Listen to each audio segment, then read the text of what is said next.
Tamil Nadu incharge governor Vidyasagar రావుతో Anna DMK LP నేత పళనిస్వామి భేటీ కొద్దిసేపటి క్రితం ముగిసింది. 40 నిమిషాలకు పైగా ఇద్దరు మాట్లాడుకున్నారు. తనతో పాటు 10 మంది మంత్రుల్ని తీసుకెళ్లారు పళనిస్వామి. తనకు మద్దతిచ్చే ఎమ్మెల్యేల సంతకాలతో ఓ లెటర్ను విద్యాసాగర్ రావుకి ఇచ్చారు.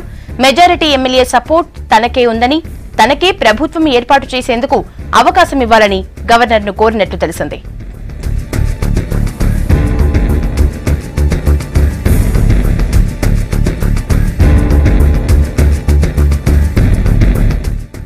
అటు పన్నీర్ సెల్వం కూడా రాజ్ భవన్ కు వెళ్లొచ్చని తెలుస్తోంది. మరి కాసేపట్లో ఆయన కూడా విద్యాసాగర్ రావును కలుస్తారని ఆయన వర్గం నేతలు చెప్తున్నారు.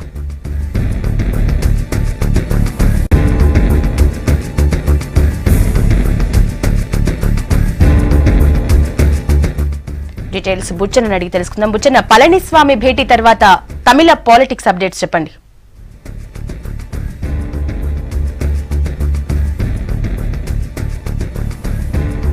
యశోద, ఇవాళ తమిళనాడులో జరుగుతున్న రాజకీయ పరిణామాలు 9 రోజుల పాటు 8 రోజుల పాటు జరిగింది వేరు. ఇవాళ 9వ రోజు ఇవాళ జరుగుతున్న పరిణామాలు వేరు. ప్రస్తుతం మనం ఉన్నది తమిళనాడు రాజ్భవన్ దగ్గర గవర్నర్ నివాసానికి ఎదురుగా ఉన్నాం.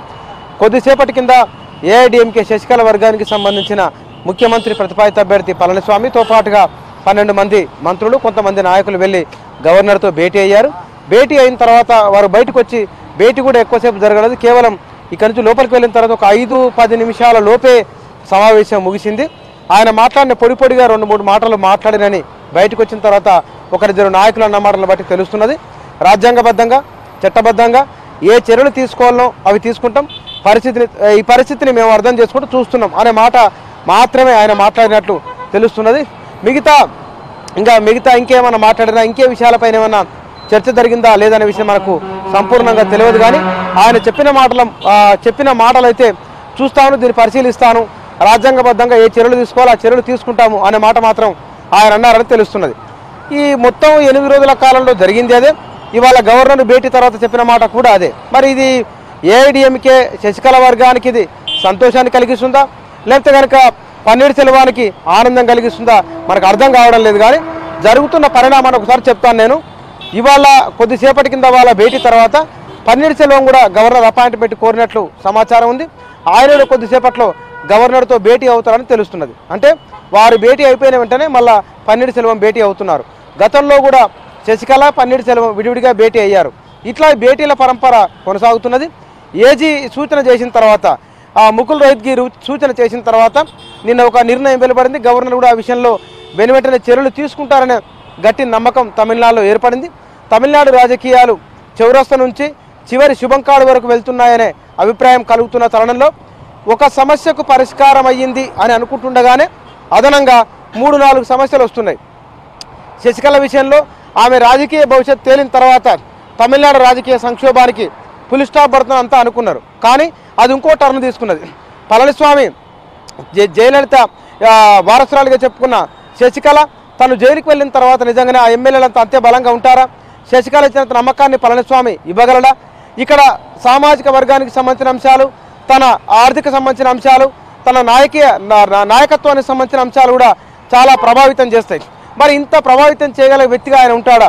టెక్నికల్గా చూసుకున్నప్పుడు 118 నుంచి 120 మంది ఎమ్మెల్యేలు ఉన్నారు కాబట్టి ముఖ్యమంత్రిని తనే చేయాలని అడుగుతున్నారు. అయితే పార్టీ విషయం వచ్చేవరకల్లా పార్టీకి సంబంధించిన ప్రెసిడియం చైర్మన్ కానీ, కోశాధికారి, మరికొంతమంది ముఖ్య నాయకులు, పార్టీలో కీలక నిర్ణయం తీసుకునే వాళ్ళు, పార్టీ ప్రధాన విభాగము, పార్టీ ఆయుపట్టు అయిన వాళ్ళు పన్నీర్ సెల్వం దగ్గర ఉన్నారు. మరి ఎమ్మెల్యేలు కానీ, ముఖ్యమంత్రి కానీ పార్టీ ప్రతిపాదిస్తే పార్టీ ద్వారా వచ్చిన వాళ్ళు, పార్టీ లేకుండా ముఖ్యమంత్రి, పార్టీ లేకుండా మంత్రివర్గం నాయకులు ఉండే అవకాశం లేదు. కాబట్టి తాళం అక్కడ ఉంటే తాళం చేయి ఇక్కడ ఉంది. మరి పన్నీర్ సెల్వం దగ్గర తాళం చేయింది కాబట్టి మరి తాళం వేసుకొని పోతారంటే అది కుదిరే పని కాదు.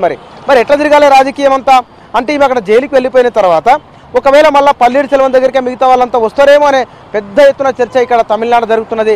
మెడ్రాసులో ఎవరిని కదిలించినా సరే వాళ్ళు చెప్తున్న తొలి మాట ఇదే, శశికళ లేదు కాబట్టి చాలామంది ఆ శిబిరం నుంచి ఇక్కడికి వస్తారని, వారికి ఎందుకంటే అక్కడ ఉంటే కనుక రాజకీయంగా వారి భవిష్యత్తు ప్రశ్నార్థకం అవుతుంది కాబట్టి పన్నీర్ సెల్వం దగ్గర ఉంటే కొంత బాగుంటుందనే అభిప్రాయంతో చాలామంది ఉన్నారు.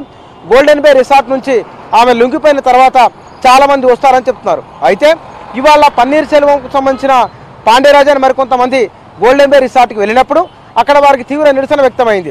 దీంతో పాటుగా లోపల కూడా అనుమతించలేదు.